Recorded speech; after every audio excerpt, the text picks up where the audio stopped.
बच्चों कैसे हो? सभी को राधे राधे। आज अपना नाविक का जो दूसरा टॉपिक था वो से आगे बढ़ाते हैं। और हमारा जो दूसरा टॉपिक है वो है हमारा प्रति निकुंज बंधन ऊर्जा। क्या है? प्रति निकुंज बंधन ऊर्जा, जिसे हम प्रेजेंट करते हैं ईबीएन से। किससे प्रेजेंट करते हैं? ईबीएन से। अब ईबीएन मतलब एनर्जी बॉन्डिंग ऑफ न्यूक्लियस। उसमें क्या है? प्रति एकांक द्रव्यमान, प्रति एकांक द्रव्यमान संख्या के लिए नाविक की बंधन ऊर्जा को प्रति निकुंज बंधन ऊर्जा कहते हैं। अर्थात आप ईबी में भाग देना है द्रव्यमान संख्या ए से, तो द्रव्यमान संख्या ए से भाग देने पर जो राशि प्राप्त होती है उसी को हम प्रति निकुंज बंधन ऊर्जा कहते हैं। ई बराबर होता है डेल एम इंटू सी स्क्वायर बटा में क्या है? ए। तो यहाँ पर ये m जो है द्रव्यमान क्षति है और ये c जो है प्रकाश की चाल है, जिसमें हमने किसका भाग दे दिया? द्रव्यमान संख्या का। तो इसी को हम क्या कहेंगे? प्रति निक्लोन बंधन ऊर्जा कहते हैं। किसी निक्लोनों को नाविक से बाहर निकालने के लिए आवश्यक ऊर्जा को प्रति निकुंज बंधन ऊर्जा कहते हैं। अब EBN है, तो इसे कैसे प्रेजेंट करेंगे? ZMP। ये तो तत्व कौन सा होगा उसके लिए करेंगे। M का मतलब मास है प्रोटॉन का, plus A minus Z MN। यहाँ हमें न्यूट्रॉन की संख्या निकालनी है, तो न्यूट्रॉन की संख्या हम कैसे निकालेंगे? A माइनस जेड, फिर माइनस नाविक का द्रव्यमान। किसका द्रव्यमान?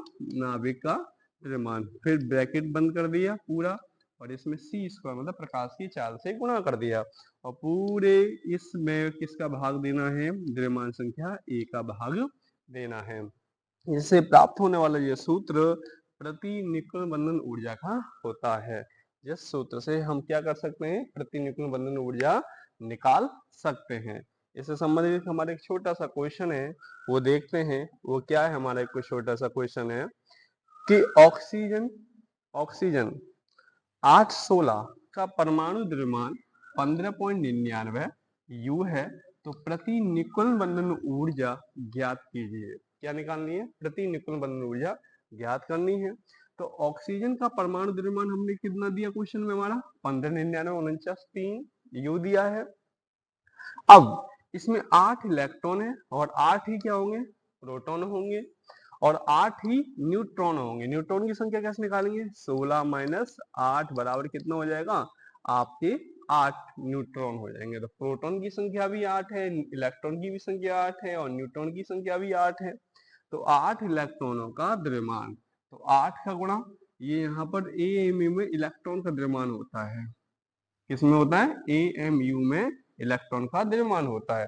तो हमारे पास कितने इलेक्ट्रॉन है? 8 है।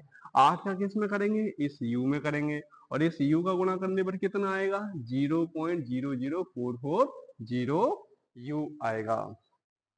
तो ऑक्सीजन के नाभिक का द्रव्यमान m, ऑक्सीजन का परमाणु द्रव्यमान माइनस 8 इलेक्ट्रॉन का द्रव्यमान हमें कितना दिया? हमें यहाँ पर उसका मान कितना दिया? परमाणु ऑक्सीजन का द्रव्यमान 1599 3 U दिया। हमारा 8 इलेक्ट्रॉन का कितना निकल के आया? इतना निकल के आया। इसमें से इसको घटाना है, तो हमारा m का मान क्या आएगा? 15.99053 U के बराबर आएगा। अब हमें निकालनी है इसकी द्रव्यमान क्षति निकालनी है, डेल एम निकालना है। और डेल एम निकालेंगे तो किस तरह से निकल के आएगा? हमारा डेल एम निकालना है हमें, तो हमारा डेल एम बराबर क्या होगा? जेड एम पी प्लस ए माइनस जेड एम एन पूरा ब्रैकेट बंद, माइनस नाभिक का द्रव्यमान। माइनस किसका द्रव्यमान? नाभिक का द्रव्यमान। तो यहाँ नाभिक का द्रव्यमान है, नाभिक का द्रव्यमान जेड एम पी मतलब प्रोटॉन की संख्या कितनी थी? 8 थी। यहाँ AMU में प्रोटॉन का द्रव्यमान कितना होता है? 1.00727 प्लस यहाँ हमारे पास न्यूट्रॉन की संख्या कितनी है? 8 है। अब यहाँ न्यूट्रॉन का AMU कितना होता है? 1.00866। इसका गुणा इसमें, इसका गुणा इसमें, फिर पूरे में से इन दोनों को जोड़कर उसमें से कितना घटा देना है? 15.99053 को घटाना है। जब 8 का गुणा इसमें करेंगे तो हमारा कितना मान आएगा 8.05816 और इसका गुणा इसमें करेंगे तो कितना आएगा 8.06928 आएगा। इन दोनों को जोड़कर इसमें से इसको घटाना है। फिर घटाएंगे तो हमारा मान कितना निकल के आ रहा है वो देखते हैं। हमारा मान जो आ रहा है वो क्या है, हमारा मान निकल के आ रहा है तो 16.12744 यू में से हमें घटाना है 15.99 को घटाना है। तो हमारे यहाँ से जो डेल एम जो निकल के आया वो कितना आया 0.13691 यू निकल के आया। ये हमारी जो द्रव्यमान क्षति निकल के आई ऑक्सीजन के लिए। अब हमें निकालनी है नाभिकीय बंधन ऊर्जा। और नाभिकीय बंधन ऊर्जा का हमने सूत्र क्या पढ़ा था, नाभिकीय बंधन ऊर्जा Eb बराबर होता है डेल एम इंटू सी स्क्वायर, मतलब एम सी स्क्वायर मतलब आइंस्टीन के सूत्र से ही लिया गया है। तो डेल एम हमारा क्या है, द्रव्यमान क्षति है, सी यहाँ है प्रकाश की चाल है। तो यहाँ से क्या कर दिया, हमारा कितना मान निकल के आया 0.13691 यू इंटू सी स्क्वायर, इसमें किससे गुणा कर दिया, सी स्क्वायर को गुणा कर दिया। अब हमें क्या करना है, यहाँ से यू सी स्क्वायर का मान लगाना है और सी स्क्वायर का यू सी स्क्वायर का मान जो लगाएंगे वो कितना होता है आइंस्टीन के अनुसार 931 पॉइंट मेगा इलेक्ट्रॉन है। जब हम 931.5 इलेक्ट्रॉन मेगा इलेक्ट्रॉन वोल्ट का मान इसमें गुणा करेंगे तो हमारा मान कितना आएगा 127.531665 मेगा इलेक्ट्रॉन वोल्ट आएगा। अर्थात ऑक्सीजन के द्वारा उसकी जो बंधन ऊर्जा जो निकल के आएगी वो कितनी आएगी 127.531665 के बराबर मेगा इलेक्ट्रॉन वोल्ट के बराबर आएगी। अब हमें निकालनी हो प्रति निकुल बंधन ऊर्जा। हमने पहले द्रव्यमान क्षति निकाली, फिर हमने नाभिकीय बंधन ऊर्जा निकाली, अब हमें निकालनी हो प्रति निकुल बंधन ऊर्जा। और प्रति निकुल बंधन ऊर्जा का सूत्र क्या होता है, प्रति निकुल बंधन ऊर्जा का सूत्र होता है Eb बटा ए, द्रव्यमान संख्या का भाग किसमें देना है, नाभिकीय बंधन ऊर्जा में देना है। तो अभी हमने नाभिकीय बंधन ऊर्जा कितनी निकाली 127.531665 मेगा इलेक्ट्रॉन वोल्ट, इसमें कितने का भाग देना है 16 का भाग देंगे। जब हम 16 का भाग इसमें देंगे तो हमारे प्रति निकुल बंधन ऊर्जा 7.970729 मेगा इलेक्ट्रॉन वोल्ट के बराबर आए। तो यहाँ पर इसकी बंधन ऊर्जा कितनी आ रही है हमारी 7.9 के आसपास आ रही है, लगभग हमारी 8 मेगा इलेक्ट्रॉन वोल्ट के आसपास आ रही है।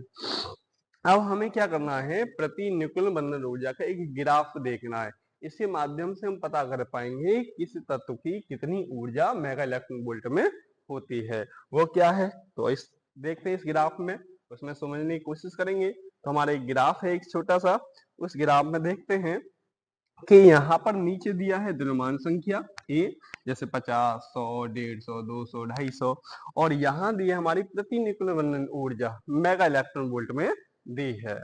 वो कितनी, जैसे यहाँ पर हीलियम है, ऑक्सीजन है, कार्बन है, इस तरह से यहाँ पर दी है प्रति निकुल बंधन ऊर्जा सभी तत्वों के लिए। तो सबसे पहले हमारा हाइड्रोजन आ रहा है, फिर हीलियम आ रहा है, फिर लिथियम आ रहा है, फिर हीलियम है, फिर कार्बन, ऑक्सीजन, फेरस, मोनोऑक्साइड, फिर यूरेनियम आ रहा है। तो हर तत्व के लिए यहाँ पर ऊर्जा क्या हो रही है, बढ़ती जा रही है कि नहीं बढ़ती जा रही है।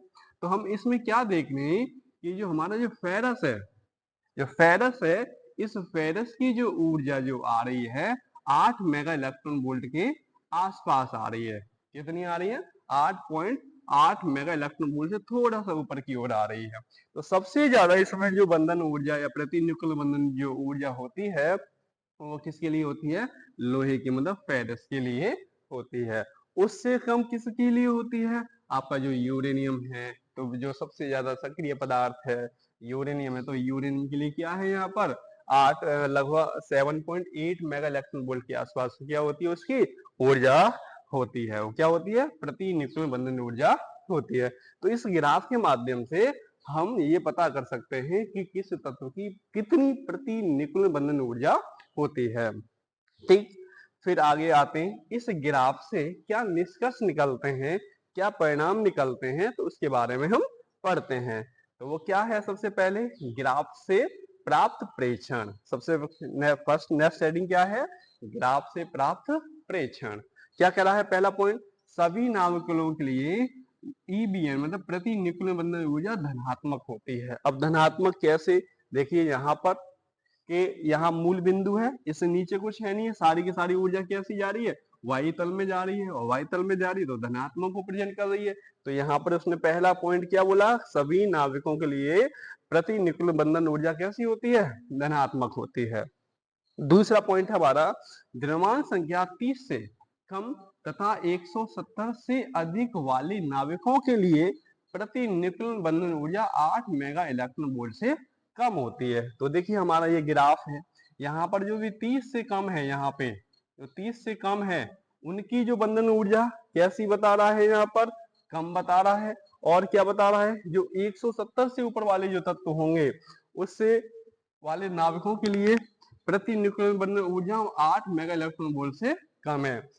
1 से लेके 29 तक या 30 तक मान लो उसकी, और 170 से लेके और आगे जो तत्व है उसके द्रव्यमान संख्या के लिए उनकी क्या है, प्रति न्यूक्लियर बंधन ऊर्जा 8 मेगा इलेक्ट्रॉन वोल्ट से कम होती है। जबकि 31 और 169 के बीच वाले जो तत्व होते हैं उनकी बंधन ऊर्जा क्या होती है, 8 मेगा इलेक्ट्रॉन वोल्ट से ज्यादा या 8 मेगा इलेक्ट्रॉन वोल्ट के बराबर होती है।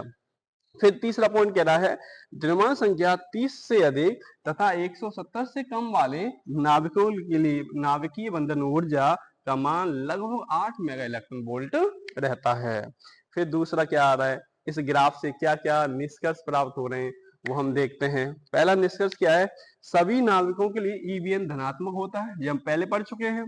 यह बताता है कि सभी नाविक स्थायी होते हैं, सभी नाविक क्या होते हैं, स्थायी होते हैं। अर्थात पॉजिटिव स्थिति आ रही है तो यहाँ से हम कह सकते हैं कि नाविक का कैसा है, नाविक का जो स्थान है वो कैसा है, स्थायित्व है, अर्थात नाविक को अलग नहीं किया जा सकता है। हल्के नाविक ए ग्रेटर देन 30 की बंधन ऊर्जा भारी नाविकों से कम होती है, इसीलिए हल्के नाविक आपस में मिलकर भारी नाविक का क्या करते हैं, निर्माण करते हैं। मतलब जो दो छोटे छोटे तत्व मिलकर एक बड़े तत्व का क्या करते हैं, निर्माण करते हैं। इस अभिक्रिया को हम संलयन अभिक्रिया कहते हैं, अर्थात पहले से ज्यादा स्थायी हो जाते हैं।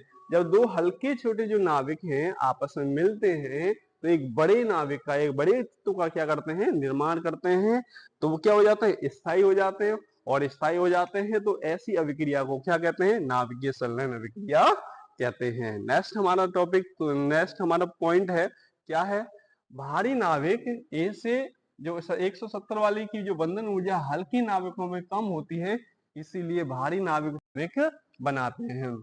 मतलब एक बहुत बड़ा एक तत्व है, उसे क्या किया जाए, दो पार्टों में या दो से अधिक पार्टों में क्या किया जाए, उसे तोड़ा जाए, तो उसकी जो प्रति न्यूक्लियर बंधन ऊर्जा होगी वो क्या हो जाएगी, कम हो जाएगी। और कम हो जाएगी तो विखंडन की वजह से उनके आपस में उन्हें आसानी से तोड़ा जा सकता है, अर्थात पहले से ज्यादा स्थायी हो जाएंगे, अर्थात उनका आवर्त सारणी में या उनका कुछ न कुछ विशेष स्थान होगा, और विशेष स्थान होगा इसीलिए उसे क्या बोला जा रहा है, स्थायी तत्व बोला जा रहा है।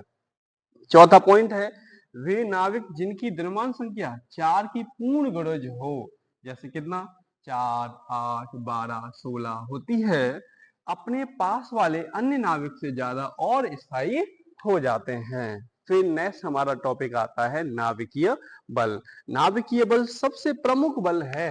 जैसे हमारे 4 बल होते हैं, जैसे 11th क्लास में पहले चैप्टर में पढ़ चुके हैं कि गुरुत्वाकर्षण है, बल है हमारा, दूसरा हमारा वैद्युत चुंबकीय बल है, तीसरा नाभिकीय दुर्बल बल है, चौथा हमारा नाभिकीय प्रबल बल है। तो नाभिकीय जो बल होता है सबसे ज्यादा प्रमुख बल जो होता है, जो तत्वों को आपस में जोड़ने के लिए या तोड़ने के लिए, बांधे रखने के लिए जिस ऊर्जा की आवश्यकता पड़ती है, जिस ऊर्जा की वजह से जो बल उत्पन्न होता है, उस बल को ही हम क्या कहते हैं, नाभिकीय बल कहते हैं। तो हमारा नेक्स्ट टॉपिक कौन सा है, हमारा नाभिकीय बल है। अब नाभिकीय बल क्या है, नाविक में उपस्थित न्यूक्लियनों को परस्पर बांधे रखने के लिए, मतलब दो तत्वों को परस्पर बांधे रखने के लिए जिस बल की आवश्यकता होती है उस बल को ही हम क्या कहते हैं, नाभिकीय बल कहते हैं। अब नाभिकीय बल के गुण क्या होते हैं, उसकी प्रकृति किस तरह से होती है वो हमें देखनी है। तो प्रकृति हमारी क्या है, पहला प्रकृति का गुण है कि नाभिकीय बल आकर्षण प्रकृति होती है, मतलब नाभिकीय बल में कैसे होता है, आकर्षण अर्थात अपनी ओर किसी वस्तु को खींचने के लिए प्रवृत्ति रखती है। दूसरा, इसकी परास क्या होती है, इस नाभिकीय बल की जो परास होती है बहुत कम होती है। कितनी होती है, 10 की घात -14, लगभग 10 की घात -15, मतलब 1 फर्मी के आसपास होती है। तो इसी के चारों ओर इलेक्ट्रॉन क्या करता रहता है, घूमता रहता है, एक निश्चित ऑर्बिट में क्या करता है, चक्कर लगाता है। जिस बल की वजह से वो निश्चित ऑर्बिट में चक्कर लगा रहा है, उस बल को ही हम क्या कहते हैं, नाभिकीय बल कहते हैं। तो इसकी परास क्या होती है, बहुत बहुत कम होती है। फिर आती है प्रबलता। तीसरा पॉइंट हमारा कौन सा है, प्रबलता है। तीसरा बल मतलब पॉइंट कौन सा, प्रबलता। यह प्रकृति का सबसे प्रबल बल है। अभी मैंने बताया कि 4 प्रकार के हमारे बल हैं, तो गुरुत्वाकर्षण सबसे कम जो बल है, उससे भी ज्यादा थोड़ा सा प्रबल बल कौन सा है, विद्युतचुंबकीय बल, उससे ज्यादा नाभिकीय बल, और प्रकृति का सबसे जो प्रबल जो बल है वो कौन सा है, प्रबल नाभिकीय बल है। तो यहाँ पर भी बता रहा है कि इसकी प्रकृति सबसे प्रबल होती है, अर्थात इसको बहुत, ये कह सकते हैं बहुत ज्यादा महसूस कर सकते हैं, तो इसकी प्रबलता सबसे ज्यादा है। नेक्स्ट क्या है, आवेश पर अनिर्भरता। अनिर्भरता क्या है, यह बल प्रोटॉन प्रोटॉन या न्यूट्रॉन न्यूट्रॉन या प्रोटॉन न्यूट्रॉन प्रोटॉन के मध्य एक समान रूप से क्या करता है, कार्य करता है। जैसे एक जैसे तत्व प्रोटॉन प्रोटॉन, न्यूट्रॉन न्यूट्रॉन या न्यूट्रॉन प्रोटॉन के मध्य एक समान रूप से कार्य करता है। अर्थात प्रोटॉन से न्यूट्रॉन को अलग नहीं किया जा सकता, और अलग नहीं किया जा सकता इसीलिए इसकी प्रबलता क्या है, सबसे ज्यादा है। तो ये प्रबल नाभिकीय बल इसीलिए कहलाता है कि न्यूट्रॉन इससे क्या नहीं होता, अलग नहीं होता है। फिर क्या कह रहा है, नाभिकीय बल का मान न्यूक्लियनों के चक्रण पर निर्भर करता है, उसके मध्य की दूरी पर भी करता है। ठीक है, फिर नेक्स्ट देखते हैं। नेक्स्ट हमारा एक ग्राफ है, नेक्स्ट ग्राफ है हमारा संतृप्तता। पॉइंट छठवां कौन सा है, संतृप्तता। असंतृप्तता होती क्या है, देखते हैं। न्यूक्लियनों की मध्य की दूरी बढ़ने पर, क्या, न्यूक्लियनों के मध्य की दूरी के बढ़ने पर नाभिकीय बल तेजी से घटकर शून्य हो जाता है। जैसे कि मान लो कि नाभिक के पास कोई इलेक्ट्रॉन है और उससे दूर जाता जा रहा है, तो नाभिकीय बल का आकर्षण बल क्या होता जाएगा, कम होता जाएगा। तो ऐसे यही कह रहा है कि दूरी बढ़ने पर नाभिकीय बल तेजी से क्या होता जाता है, शून्य हो जाता है। इसी कारण बड़े नाभिक की बलों की संतृप्तता की स्थिति आ जाती है। संतृप्तता की स्थिति मतलब उसका ग्राफ जो है लगातार अनियमित स्थिति में आ जाता है। इसी वजह से ही प्रति न्यूक्लियन बंधन ऊर्जा 8 मेगा इलेक्ट्रॉन वोल्ट नियत हो जाती है। जैसे एक ग्राफ है, यहाँ पर एक बंधन स्थिति ऊर्जा दिखा रहा है, और ये प्रतिकर्षण बल है। प्रतिकर्षण बल मतलब, प्रतिकर्षण का मतलब क्या है, नाभिक किसी तत्व को दूर भेजना चाहता है, ठीक है, तो वहां पर क्या लगा है, प्रतिकर्षण बल। यदि उसे अपनी ओर बुलाता तो आकर्षण बल होता, तो यहाँ क्या आ रहा है, प्रतिकर्षण बल आ रहा है। यहाँ कितना है, 0.फर्मी दूरी पर काम कर रहा है। अब ये दूरी लगातार क्या होती जाएगी, घटेगी, और यहाँ आकर्षण बल क्या हो जाएगा, बढ़ेगा कि नहीं बढ़ेगा। और आकर्षण बल बढ़ रहा है, तो देखो यहाँ पर r0 की दूरी क्या हो गई, ज्यादा हो गई, तो आकर्षण बल कम, और जबकि पास में आएगा तो आकर्षण बल क्या हो जाएगा, ज्यादा होगा। और इस तरह से दो नाभिकों के मध्य संचित स्थित ऊर्जा एवं दूरी के मध्य ग्राफ को ये क्या करता है, प्रदर्शित करता है, जिससे हम संतृप्तता की स्थिति को दिखा पाते हैं। नेक्स्ट टॉपिक हमारा जो था वो कौन सा था, नाभिकीय ऊर्जा। नाभिकीय ऊर्जा जैसे आइंस्टीन की अनुसार जो था E बराबर mc² है, अर्थात द्रव्यमान को ऊर्जा में और ऊर्जा को द्रव्यमान में बदल सकते हैं। तो उसी के आधार से नाभिकीय ऊर्जा का निर्माण हुआ। तो वो है क्या, देखते हैं।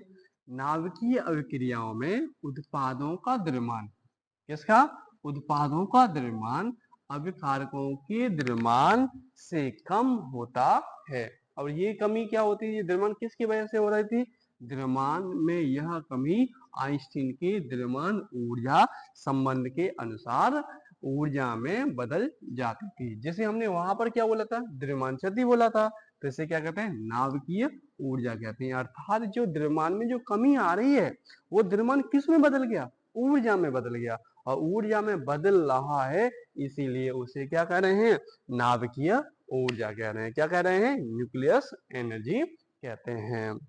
जैसे मान लेते हैं कि नाभिकीय अभिक्रिया का व्यापक रूप देखते हैं, हमें कोई एग्जाम्पल देख रहे हैं कि हमारे पास एक पैतृक नाभिक एक्स है और उसे आपतित कण कौन सा मान लेते हैं, ए मान लेते हैं, और उससे कौन सा तत्व निकल रहा है, अस्थायी नाभिक बन रहा है। कौन सा बन रहा है, अस्थायी। ये क्रिया कब तक चलेगी, जब तक स्थायी तत्व न बन जाए। तो उससे प्राप्त क्या हुआ, उत्तरी नाभिक हुआ। क्या निकला उससे, उत्सर्जित कण निकले। और ये क्या होती है, उत्सर्जित कण निकलने के बाद उससे विघटन ऊर्जा उत्सर्जित हुई, और ऊर्जा विसर्जित हुई तो ये ऊर्जा में जो बढ़ोतरी हो रही है, तो किसी तत्व के द्रव्यमान में कमी आ रही है। कमी की वजह से ही ऊर्जा का क्या हुआ, उत्सर्जन हुआ। यहाँ पर x और a अभिकारक है और y और b क्या है, उत्पाद है। अर्थात x और a से क्या बना हमारा उत्पाद, y और b बना। क्या बना, y और b बना। फिर हमारे केस में क्या देखते कि इस नाभिकीय बंधन ऊर्जा का जो सूत्र दिया था आइंस्टीन ने, वो क्या दिया था, हमने पढ़ा है E बराबर mc² है, लेकिन नाभिकीय ऊर्जा के लिए हम मान निकाल रहे हैं, तो यहाँ पर E को क्या मानेंगे, Q मानेंगे। तो Q डेल mc। अब डेल m क्या है, यहाँ पर द्रव्यमान क्षति है, और c क्या है, यहाँ पर प्रकाश का वेग है। तो यहाँ से डेल m का मान क्या निकालेंगे, mx ma minus my mv। ये सूत्र कहाँ से लिया जा रहा है, ये अभिकारक है और उत्पादन के माध्यम से इसका लिया जा रहा है। तो ये मान सकते हैं कि हमारा प्रोटॉन का है, न्यूट्रॉन का है, उसमें से हमें किसका घटाना है, नाभिक का द्रव्यमान घटाना है और c से गुणा कर देना। जैसे द्रव्यमान क्षति में ये सूत्र निकल के आया था, यदि Q धनात्मक है तो इसे ऊष्माक्षेपी तथा Q ऋणात्मक है तो इसे ऊष्मा शोषी कहते हैं। अर्थात किसी अभिक्रिया को हमें ऊर्जा देनी पड़ती है तो वो ऊष्मा शोषी होगी, और यदि हमें किसी अभिक्रिया से ऊष्मा मिल रही है तो उसे ऊष्मा क्षेपी कहते हैं। कोयले और पेट्रोलियम जैसे ऊर्जा स्रोतों से प्राप्त इलेक्ट्रॉन वोल्ट की कोटि होती है। अर्थात किसको, कोयले और पेट्रोलियम को जलाया जाएगा तो उससे ऊर्जा जो निकलेगी वो इलेक्ट्रॉन वोल्ट में निकलेगी, जबकि नाभिकीय अभिक्रियाओं में मेगा इलेक्ट्रॉन वोल्ट से अभिक्रिया प्राप्त होती है। अर्थात 1014 मेगा इलेक्ट्रॉन वोल्ट के जूल के आसपास होती है। जैसे यूरेनियम को जलाया जाए तो यूरेनियम को जलाएंगे तो 1014 जूल के पास ऊर्जा क्या होगी, उत्सर्जित होगी। 1 किलो यूरेनियम के विखंडन से, कैसे, 1 किलो यूरेनियम के विखंडन से तोड़ने पर कितने जूल की, 1014 जूल की ऊर्जा प्राप्त हो रही है। जबकि एक कोयले के दहन से, मतलब सिर्फ एक कोयले के दहन से 1014 जूल ऊर्जा प्राप्त, 1007 जूल प्राप्त हो रही है। तो कोयले से कम हो रही है, जबकि यूरेनियम से क्या हो रही है, बहुत ज्यादा ऊर्जा उत्सर्जित हो रही है। इसीलिए जब विद्युत धारा को बनाया जाता है परमाणु भट्टियों में, तो यूरेनियम का यूज किया जाता है, नाभिकीय तत्वों का यूज किया जाता है, जिससे अधिक से अधिक ऊर्जा को उत्पन्न किया जा सके, जिससे विद्युत ऊर्जा बन सके। अब नाभिकीय ऊर्जा दो प्रकार की होती है। पहले अभिक्रिया कौन सी है, नाभिकीय विखंडन। एक बड़ा तत्व छोटे छोटे तत्वों में टूट जाना ही क्या कहलाता है, नाभिकीय विखंडन कहलाता है। दूसरा है नाभिकीय संलयन। नाभिकीय संलयन कहते मतलब छोटे छोटे तत्वों को आपस में जोड़कर एक बड़ा तत्व बना देना ही क्या कहलाता है, नाभिकीय संलयन कहलाता है। नाभिकीय क्या कहलाता है, संलयन कहलाता है। अब नेक्स्ट जो नाभिकीय संलयन है, तो अब हमारी अभिक्रिया कौन सी थी, हम पढ़ रहे थे नाभिकीय अभिक्रिया, नाभिकीय विखंडन। नाभिकीय विखंडन क्या कहते हैं, जब कोई भारी नाभिक दो या दो से अधिक लगभग समान द्रव्यमान वाले, ऐसे लगभग समान द्रव्यमान वाले हल्के नाविकों में टूट जाते हैं। किसमें, छोटे छोटे हल्के नाविकों में टूट जाते हैं, तो उस अभिक्रिया को क्या कहते हैं, नाभिकीय विखंडन ऊर्जा कहते हैं। अब नाभिकीय विखंडन ऊर्जा के उदाहरण कैसे हैं, कि नाभिकीय विखंडन एक न्यूट्रॉन प्रेरक अभिक्रिया है। मतलब इसमें न्यूट्रॉन क्या करता है, निकलता है, जिससे अत्यधिक मात्रा में क्या होती है, ऊर्जा उत्सर्जित होती है, अर्थात ऊर्जा निकलती है। कैसे निकलती है, तो एक उदाहरण है यूरेनियम 92235 है, उसमें कौन है, न्यूट्रॉन अभिक्रिया कारक है। तो यूरेनियम से Ba और Kr ये दो टूट रहे हैं, हल्के हल्के नाभिक है, और उसमें न्यूट्रॉन क्या कर रहा है, बाहर निकलना, और बहुत सारी अपार ऊर्जा क्यों निकल रही है। ऐसे ही यूरेनियम किस में टूट सकता है, एस बी और एन बी में टूट सकता है। उससे कितने न्यूट्रॉन निकल सकते हैं? 4 न्यूट्रॉन निकल सकते हैं। और क्या निकलेगी? ऊर्जा पार उत्पन्न होगी। दूसरा और क्या है? यूरेनियम से क्या हो सकता है? एक्स सी एस आर, दोनों तत्व हल्के हल्के टूट गए, उससे क्या हुआ? 2 न्यूट्रॉन और ऊर्जा उत्सर्जित हुई। ऊर्जा उत्सर्जित हुई। तो नाभिकीय विखंडन में एक बड़े तत्व से 2 छोटे छोटे तत्वों का टूटना ही क्या कहलाता है? विखंडन कहलाता है। नाभिकीय रिएक्टर नाभिकीय विखंडन अभिक्रिया पर आधारित होती है। तो नाभिकीय रिएक्टर मतलब परमाणु भट्टी जो होती हैं, किस पर आधारित होती हैं? नाभिकीय विखंडन अभिक्रिया पर आधारित होती हैं, क्योंकि नाभिकीय भट्टी में किसका यूज किया जाता है? यूरेनियम का किया जाता है। और यूरेनियम क्या होता है? विखंडित होता रहता है, टूटता रहता है, और अभिक्रिया लगातार चलती रहती है और उससे अपार ऊर्जा बनती है, जिसका उपयोग हम क्या करते हैं? विद्युत बनाने में करते हैं। अभिक्रिया पर आधारित होती है, जिसमें विद्युत उत्पादन किया जाता है। किससे क्या किया जाता है? विद्युत उत्पादन किया जाता है। इसमें अपार मात्रा में विद्युत ऊर्जा बनाई जाती है। यूरेनियम परमाणु के विखंडन में लगभग 200 मेगा इलेक्ट्रॉन वोल्ट ऊर्जा क्या होती है? उत्पन्न होती है। अर्थात यूरेनियम के किसे? यूरेनियम से कितनी ऊर्जा? 200 मेगा इलेक्ट्रॉन वोल्ट ऊर्जा बनाई जाती है। इससे क्या होता है? विद्युत धारा बहुत अधिक मात्रा में बनाई जा सकती है। जैसे यूरेनियम का एक और छोटा सा वो क्वेश्चन है कि यूरेनियम जैसे भारी नाभिकों के लिए प्रति न्यूक्लियन बनने ऊर्जा 7.6 मेगा इलेक्ट्रॉन वोल्ट दी है। जो हल्के नाभिक 120 के लिए प्रति न्यूक्लियन बनन ऊर्जा 8.5 इलेक्ट्रॉन वोल्ट है। अतः जब एक भारी नाभिक A240 तो हल्के नाभिक 120 से टूटता है तो प्रति न्यूक्लियन बंधन ऊर्जा बढ़ जाती है। अर्थात नाभिक पूर्व अवस्था से अधिक स्थायी क्या हो जाता है? स्थायित्व हो जाता है। जैसे भारी नाभिक 240 द्रव्यमान संख्या है कि कुल बंधन ऊर्जा कितनी? 240 इंटू कितना? 7.6 मेगा इलेक्ट्रॉन वोल्ट। हल्के दो नाविक 120 वाले तो कुल बंधन ऊर्जा 2 इंटू 120 कितना? 8.5। देखो अकेला कितना था? सिर्फ 7.6, और जबकि दो हल्के नाविकों में टूट गया तो 8.5 से गुणा करेंगे तो कितना आ रहा है हमारा? इसका गुणा करेंगे तो इतना आया, और इसमें से इसको घटाना है तो हमारी ऊर्जा कितनी निकल के आ रही है? हमारी ऊर्जा जो निकल के आ रही है वो कितनी निकल के आ रही है? लगभग 200 मेगा इलेक्ट्रॉन वोल्ट आ रही है। अर्थात एक बड़ा नाविक छोटे छोटे नाविक में टूट जाता है तो उसकी ऊर्जा क्या हो जाती है? और बढ़ जाती है। जैसे कि हमने यहाँ पर देखा 200 मेगा इलेक्ट्रॉन वोल्ट हमारी आ रही है। फिर दूसरा हमारा नेक्स्ट टॉपिक है हमारा श्रृंखला अभिक्रिया, मतलब चेन इक्वेशन, जो लगातार चलती रहती है। लगातार क्या करती है? चलती रहती है। ऐसी अभिक्रिया को हम क्या कहते हैं? चेन अभिक्रिया या श्रृंखला अभिक्रिया कहते हैं। ऐसी नाभिक अभिक्रिया जिसमें विखंडन से उत्पन्न कण नए नाविकों का विखंडन करे और यह प्रक्रिया लगातार चलती रहे, नाभिकीय श्रृंखला अभिक्रिया कहलाती है। नाभिकीय श्रृंखला अभिक्रिया कैसे? देखते हैं कि यहाँ पर कि हमारे पास यूरेनियम है। यूरेनियम जो है लगातार क्या हो रहा है? विखंडित होता जा रहा है, और विखंडित होकर देखो यहाँ पर इसके दो तत्व बन रहे हैं, यहाँ पर दो बन रहे हैं, यहाँ पर दो बन रहे हैं, यहाँ दो बन रहे हैं, तो ये लगातार विखंडित होता रहता है।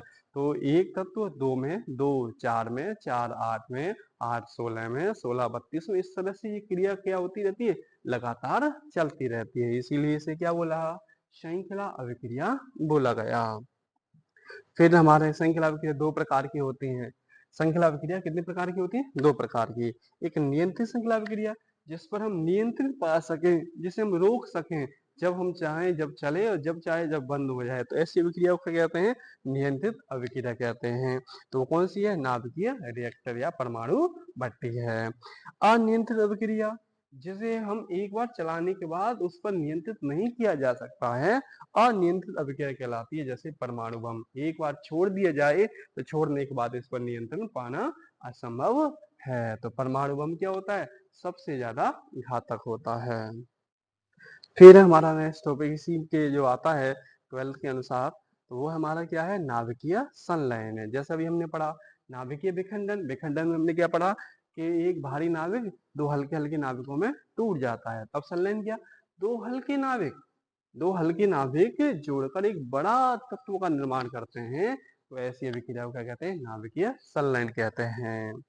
जब दो या दो से अधिक हल्के नाविक मिलकर भारी नाविक का निर्माण करते हैं तो उस अभिक्रिया को नाभिकीय संलयन कहते हैं। जैसे 1H1 किस में हो रहा है, 1H2 में हो रहे हैं, पोजिट्रॉन बन रहा है यहाँ पर ऊर्जा निकल रही है, कितनी ऊर्जा निकल रही है, 0.42 मेगा इलेक्ट्रॉन वोल्ट की निकल रही है। ऐसे दूसरा कौन सा है, ये हमारा 1H2 है, किस में बनना है, 2He3 में प्लस न्यूट्रॉन, और यहाँ पर कितनी ऊर्जा हो रही है, 3.27 मेगा इलेक्ट्रॉन वोल्ट हो रही है। ऐसे ये दो तत्व बन गए, इससे क्या बना, एक तत्व बन गया, मतलब इन दोनों को जोड़कर कौन सा बना हमारा, ये तत्व बना। ठीक है, फिर उसे हाइड्रोजन अलग से हुआ, कितनी ऊर्जा हुई, 4.03 मेगा इलेक्ट्रॉन वोल्ट में ऊर्जा हुई। अतः कह सकते हैं कि नाभिकीय संलयन क्रिया में प्राप्त उत्पाद नाभिक का द्रव्यमान संलयन करने वाले मूल नाविकों से कम होता है। द्रव्यमान में यह आई कमी आइंस्टीन के द्रव्यमान ऊर्जा संबंध के अनुसार ऊर्जा में क्या हो जाती है, बदल जाती है, जिसे हम क्या कहते हैं, द्रव्यमान क्षति। अर्थात एक तत्व हल्का, इसका 1 kg है, इसका भी 1 kg है, दोनों को जोड़ेंगे तो इनका द्रव्यमान जो है 2 kg नहीं आएगा, हो सकता है कि इसका द्रव्यमान जो होगा 1.98 kg आए। तो जो द्रव्यमान में जो कमी आ रही थी वो किस में बदल जाती है, ऊर्जा के रूप में बदल जाती है, जिसे हम द्रव्यमान क्षति भी कह सकते हैं। ठीक है, अब आवश्यक शर्त क्या होनी चाहिए, नाभिकीय संलयन की आवश्यक शर्त है, नाभिकीय संलयन के लिए अति उच्च ताप 10⁷ केल्विन तथा उच्च दाब वाला होना चाहिए, मतलब दाब उसका कितना होना चाहिए, उच्च होना चाहिए, ताप कितना होना चाहिए, 10⁷ केल्विन के बराबर होने चाहिए। नाभिकीय संलयन करने वाले नाभिक अधिक मात्रा में होनी चाहिए, पास पास होनी चाहिए, मतलब अधिक मात्रा भी होनी चाहिए और वो पास पास भी होने चाहिए। फिर है, ये नाभिकीय अभिक्रिया कर रही है तो सूर्य अपना लगातार ऊर्जा किस तरह से बनाए रख रहा है, सूर्य अब तक अपनी ऊर्जा को किस तरह से बनाए रख रहा है, अपार ऊर्जा उत्सर्जित कर रहा है, वो किस तरह से कर रहा है, तो वो किसकी कर रहा है, सूर्य पर संलयन अभिक्रिया के माध्यम से ही कर रहा है। सूर्य की क्रोड का ताप, क्रोड का मतलब अंदर का जो ताप है वो कितना है, 1.5 इंटू 10⁷ केल्विन है, जिस पर हाइड्रोजन नाभिक संलयित होकर, मतलब हाइड्रोजन क्या हो जाता है, संलयित होकर हीलियम नाभिक का क्या करते हैं, निर्माण करते हैं, मतलब हल्के नाभिक हाइड्रोजन जो है जोड़कर एक हीलियम का क्या करते हैं, निर्माण करते हैं। और ये क्रिया क्या होती है, लगातार चलती जाती है, और लगातार चलती जाती है, जिसकी वजह से सूर्य भी अपनी ऊर्जा को लगातार क्या कर रहा है, उत्सर्जित कर रहा है। सूर्य की क्रोड में हाइड्रोजन ईंधन के रूप में है, जो प्रोटॉन प्रोटॉन चक्र या कार्बन कार्बन के चक्र के रूप में ऊर्जा हीलियम में बदल जाती है। प्रोटॉन प्रोटॉन चक्र, जैसे हमारा हाइड्रोजन है, हाइड्रोजन किस में बदलना है, हीलियम में बदल रहा है, प्रोजीटॉन है, ऊर्जा उत्सर्जित हो रही है। दूसरा क्या है हमारा प्रोजीटॉन, प्रोजीटॉन अब एक प्रोजीटॉन है, एक इलेक्ट्रॉन है, ये आपस में मिल रहे हैं तो हमारी क्या हो रही है, ऊर्जा बन रही है कि नहीं बन रही। तो ये ऊर्जा जहां से शुरू हो रही है ये अभिक्रिया, वहीं पर हमारी ऊर्जा क्या हो जाती है, ये खत्म होती है, और सूर्य लगातार ऊर्जा को क्या करता रहता है, उत्सर्जित करता रहता है। जैसे हमारा यहाँ पर क्या है, हीलियम है, ये हाइड्रोजन आपस में मिल रहे हैं तो हीलियम बना रहे हैं कि नहीं बना रहे, ये यहाँ पर क्या कर रहे हैं, तत्वों को उत्सर्जित कर रहे हैं, तो ये कितनी ऊर्जा उत्सर्जित हो रही है, 5.49 मेगा इलेक्ट्रॉन वोल्ट में ऊर्जा हो रही है। जैसे यहाँ पर He है, यहाँ पर भी He है, ये दोनों आपस में मिल रहे हैं, कितना बना रहे हैं, 2He4 बना रहे हैं, और 1H1 अर्थात जहाँ से शुरू अभिक्रिया हुई थी, जहाँ से अभिक्रिया शुरू हुई थी वहीं पर ये अभिक्रिया खत्म हो रही है, और जहाँ से शुरू हो रही है वहीं पर खत्म हो रही है, तो लगातार ऊर्जा क्या चलती रहती है, चलती रहती है, चक्र के रूप में चलती रहती है। तो सूर्य अपनी ऊर्जा को क्या कर रहा है, लगातार बनाए रख रहा है, इसको ऊर्जा बनाए रखने में इसका टेम्परेचर और भी आगे दिख बढ़ता जाएगा, किसकी वजह से बढ़ता जा रहा है, हाइड्रोजन की अभिक्रिया की वजह से बढ़ता जा रहा था। हाइड्रोजन किस में बदल रहा है, हीलियम की नाभिक का निर्माण कर रहा है। ठीक है, अब देखो इनका क्या किया, समीकरण 1 में 2 का, समीकरण 2 में 2 का, समीकरण 3 में 2 का को गुणा करके और समीकरण 4 में जोड़ देना है। तो अभिक्रिया कौन सी आई, 4H1 प्लस 2He इनवर्स, अभिक्रिया 2He4 plus 2 mu plus 6 gamma plus 6.7 mega electron volt ऊर्जा उत्सर्जित होती है। इतनी ऊर्जा क्या होती है, उत्सर्जित होती है सूर्य की में। अब सूर्य में ऊर्जा लगातार चल तो रही है, तो किस तरह से ये ऊर्जा चलती रहती है, तो किसी तारे या सूर्य पे हाइड्रोजन संनिहित होकर किसका निर्माण कर रहे हैं? हीलियम का निर्माण कर रहे हैं। जैसे जैसे हाइड्रोजन कम होती जाएगी, ताप कम होने लगेगा, जिससे तारा क्या हो जाएगा? संकुचित हो जाएगा, मतलब सिकुड़ने लगेगा। सिकुड़ने लगेगा, फिर पुनः ताप में क्या होगी? वृद्धि होगी, और ताप में वृद्धि होगी तो अब की बार हीलियम संनिहित होकर कार्बन का निर्माण करेगा। किसमें करेगा? कार्बन में। हीलियम किसमें बदल जाएगा? कार्बन में बदल जाएगा। सूर्य की आयु लगभग कितनी है? 10⁻9। 10⁻9 कितनी है? 9 वर्ष है। और लगभग इतने ही वर्ष की हाइड्रोजन उपलब्ध है। इसके पश्चात हाइड्रोजन हीलियम में बदल जाता बंद हो जाएगा। क्या है? हाइड्रोजन किस में बदलना बंद हो जाएगा? हीलियम में बदलना बंद हो जाएगा। तब सूर्य धीरे धीरे ठंडा होने लगा। इससे गुरुत्व के कारण सूर्य संकुचित होने लगेगा, मतलब गुरुत्वाकर्षण बल के प्रभाव की वजह से वो सिकुड़ना लगेगा, जिससे सूर्य की क्रोध का ताप और बढ़ेगा और अंत में सूर्य कैसा बन जाएगा? एक लाल दानव की तरह व्यवहार करेगा था। उसका सूर्य का जो टेम्परेचर वो अनंत कोटि का हो जाएगा, जिससे क्या होगा? पृथ्वी सारी नष्ट हो